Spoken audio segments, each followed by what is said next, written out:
காருக்கு ஆகிடுச்சு, ஆக்சிடென்ட் ஆயிட்டான். அவனுக்கு கை கால் முட்டிகள்லாம் அடி. இப்போ வந்து இவன் என்ன பண்ண போறாங்கன்னு தெரியல அப்படின்னு மிகுந்த பயம்.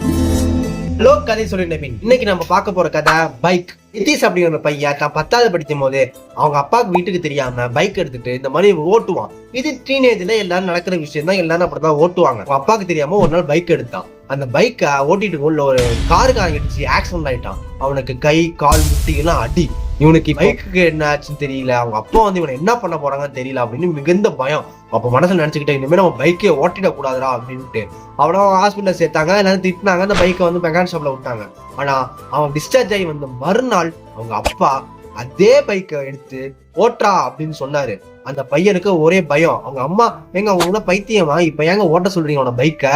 அதனால சும்மா இப்ப ஆக்சிடென்ட் ஆகி வந்திருக்கான், ஏன் ஒரு தாட்டி ஆக்சிடென்ட் ஆயிட்டுனா அவன் வந்து திரும்பி பைக் ஓட்டக்கூடாதா, நீ ஓட்டுறா அப்படின்னாங்க. இந்த பையன் பயந்துகிட்டே அந்த வண்டி எடுத்தான். இங்க விட்டுருவோம் ரொம்ப ஜாக்கிரதையா ஓட்டினான். முன்னாடி பண்ண தப்ப இந்த வாட்டி பண்ணக்கூடாதுன்னா அந்த தப்பை சரி பண்ணிக்கிட்டு ஓட்டி அவன் அப்பா முன்னாடி வந்து நின்னா. அப்புறம் ஓட்டின பைக்கு எல்லாம் ஓட்டணும்பா, இப்ப ஏன் தெரியும் ஓட்ட சொன்னேன், இப்போ மட்டும் நீ பைக் எடுக்காம இருந்தா இந்த பைக்குனாலதான் ஆக்சிடென்ட் ஆயிடுச்சு, பயத்திலேயே பைக் ஓட்டுற விஷயத்தையும் நீ மறந்துடுவ.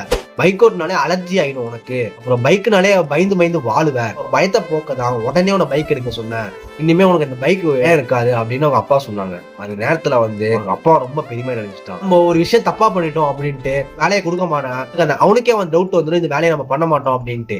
அடுத்த நிமிஷமே அவன் தப்பா பண்ண அடுத்த நிமிஷம் அந்த வேலையை கொடுத்து பாருங்க, ஒழுங்கா பண்ணுவான். அந்த வேலை அவனுக்கு பயம் இல்லாம போயிடும். கண்டிப்பா ட்ரை பண்ணி பாருங்க, ஒர்க் அவுட் ஆகும்.